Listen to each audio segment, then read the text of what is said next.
Hello and welcome. On today's program, we get to speak about what is being called the earliest map of Silicon Valley, a pictorial thing that was done by Corbin Hillam back in 1981. We'd talked with him in the past and had just a brief chat, and we had a chance recently to get more of an extended interview, and what follows is a portion of that conversation with Corbin Hillam.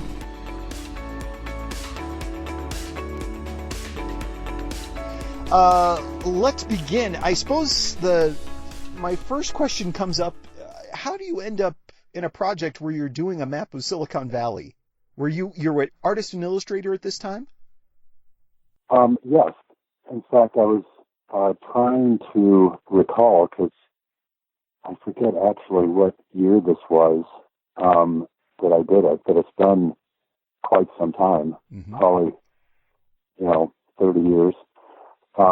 But I believe that original contact was made through an office that I shared with a T-shirt printer, and it was something where I had perhaps done some designs indirectly. I do remember maps being very popular at the time. A lot of cities were doing kind of these aerial advertising maps. In fact, I had done one for a local radio station, an AM station, to promote their programming in San Jose. Uh-huh. And then I had done some other maps for the San Jose Mercury for their Sunday supplement. They did maps for a while. So, so it might have been a contact through those sources. But, it's, again, it's been a long time, so I don't remember all the specifics. Yeah, no. But you were living out in Bay Area at that time? Yes. Because I can't quite see the date. I think it's 1981, which is, gosh, that's early. Oh, okay. Wow. Yeah. Yeah. Because we were still living in San Jose in 81. And then we had left briefly for a couple of years to work in Germany. And then when we returned, we were back in San Jose for, I think, almost 2 years before moving to Colorado. So, this was done, fairly early on, because I started working freelance in the Bay Area in about 1975. Okay. So you're doing some graphic work, somebody comes in, the map thing is hot. I mean, it's a time of, it's funny, I was thinking about it. It's a big time of growth for kind of Bay Area too.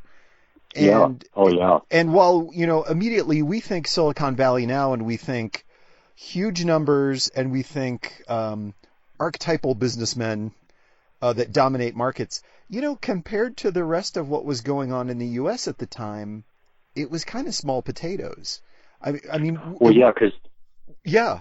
Yeah, I just kind of zoomed in here on the map, and it's funny that one of the big businesses at the time was Atari. Yes. And which I don't even think they're around anymore. Yeah, no. That was kind of top of the food chain in some ways. I mean, I think even Steve Jobs, that was the enviable thing, was getting to Atari. Right. But yeah, at a time where most of America was focused, late 70s, early 80s, was focused on, we're making cars, or we're making refrigerators or televisions. This seemed like a really kind of, I don't know, a smaller subset of industry that might not have had as much potential in some ways. No, and again, it seemed like the big players at the time were, obviously HP and IBM. There once, and even as I look at the map now, I'm sure, for the number of active companies that we put on there on the little banners, it would be a small percentage now of what's actually taking place. Yeah, it's interesting to go through and look at businesses that are long since gone, long since absorbed into something else. Yeah. Do you recall how you got?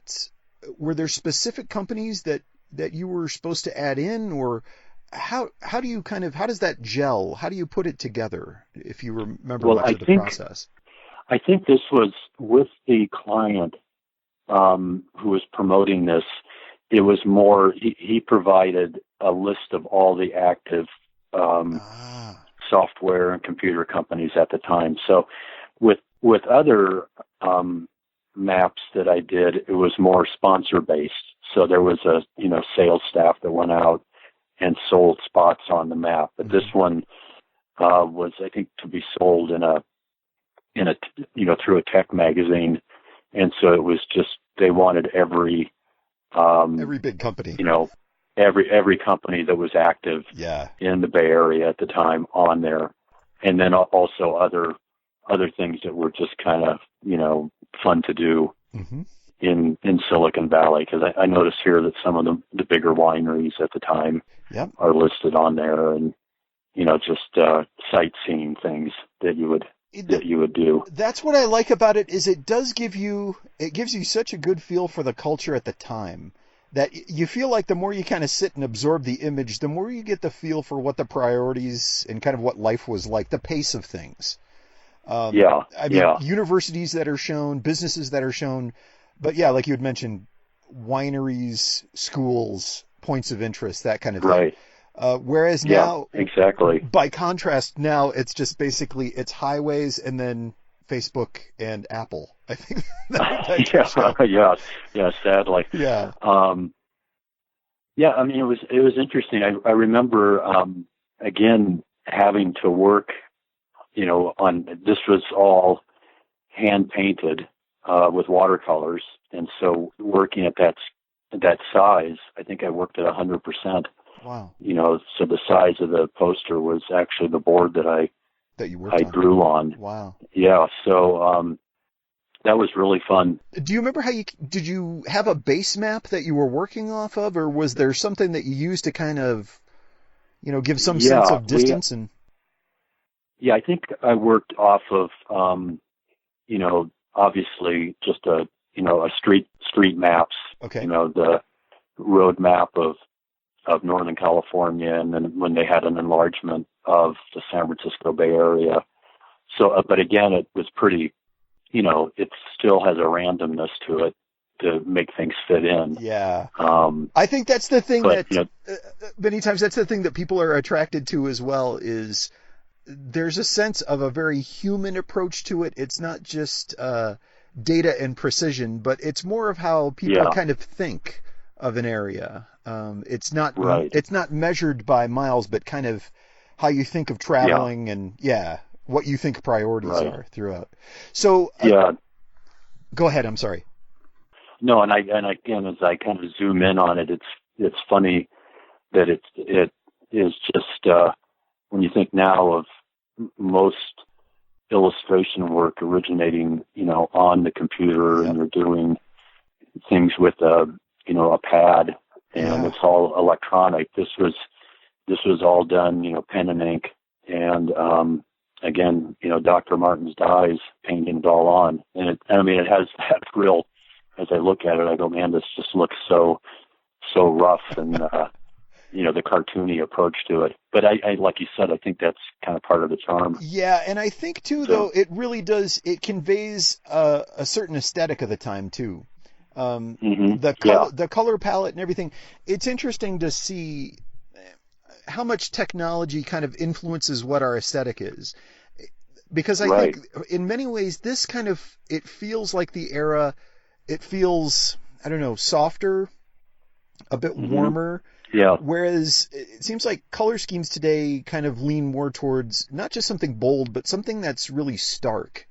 And where this has more of a fluid, inviting normal feeling, I guess, by contrast. Yeah. So I should get some quick background information. Where did you study art?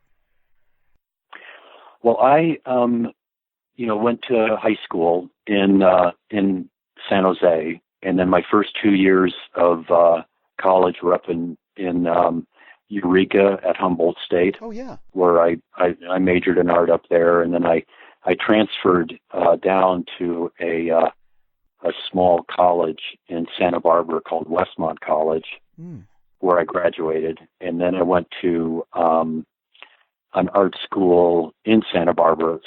I don't know if it's around anymore, but it was the Santa Barbara Art Institute, which was actually an offshoot of Brooks School of Photography, which is, fairly well-known photography school. So, it was, that was pretty loose training, but I knew that I wanted to do, cartooning and illustration. So, after I think it was a year at the Art Institute in Santa Barbara, then I started working freelance, moved back up to the Bay Area. So you got that set of skills, you got that kind of tool set of being able to sketch and illustrate and draw, and you felt pretty comfortable about it, and you weren't waiting around for graduation day. You were ready to move on. Yeah, pretty much. Awesome. Yeah, So I'm sure if I had gone a more traditional route, my learning curve would have been a lot steeper, but, I was just ready to start working. So, what was it like at that time, kind of doing freelance work? Was it competitive? Was there a lot of demand, or what was the playing field like? Well, it was, it's funny because my son now lives in San Francisco and works in animation. And it's totally different than it was when I was around, because everything was very much, you would make an appointment, you would take a physical portfolio, you'd have interviews, you'd leave samples, and it was all about, following up through the mail and telephone. And so being in the Bay Area, I wanted to be, I kind of targeted educational publishing. And so there was a lot of educational book publishers up in Palo Alto at the time. So I did a lot of work up there for Harcourt and Brace and other, big, textbook publishers, and there was a number of workbook publishers too. So it was, it seemed to be a good fit. I think my first job in San Jose was for a large t-shirt printer that did all of Adidas printing and other major screen printing jobs. Wow. And then I did a short time at an ad agency in San Jose. It was much more personal. Now it's everything is you have a website that you maintain, and then your portfolio is pretty much electronic. Yeah. People don't really even want to, meet with you personally. In fact, remember when we were first married, Jane and I took a trip back to Chicago, because there was also some publishers I worked with back there, and it was the same thing. You'd drop off your portfolio overnight, come back and get it the next day, and then hope to get an interview. And so it was all stuff that you had to kind of do physically. You kind of had to be there. In fact, when we got back from Germany in 1988, I was kind of forced to buy my first fax machine, because that was the big thing. That you didn't the first technological jump. And it was like, this was a major thing for me, because I thought, well, wait, I usually just mail my sketches to the publisher, and you wait for a week or two, and they get back to you, and then you go down to the post office and mail the finals, where this was all, the sketches had to be faxed, and it was just kind of a change. Yeah. Where now, you just scan and send everything electronically. So it's a real different. Yeah, it's accelerated at such a high speed that I don't know how people. It's interesting in listening to talks with people that are doing design and technology stuff. Yeah. It's interesting to hear one of the first things that will be said from some people, especially on the programming side, is, I can't keep up with technology and I no longer try. there's so much that's change. interesting. Yeah, there's so much change going on in such a wide frontier that it's. I think even most people that just have an innate skill at it, they've thrown up their hands and just work in one realm. Right, and I think that's absolutely true because I know at different kind of watershed moments with the technology, there'd be that moment where you go, well, is it worth learning this new skill? Yeah. And in fact, at one point, I talked to some designers, and they go, just keep doing what you're doing, just scan your stuff, and then let the designers, edit, take it and know all the programs and everything. Yeah. So, I think I've basically come full circle in my career because now it's still all, hand drawn and painted, and so I keep it pretty simple if I can. That's awesome. You had mentioned, I remember years ago we had your San Jose map. I do remember that one. Was that the one that you had done in conjunction with one of the radio stations? I think that might have been.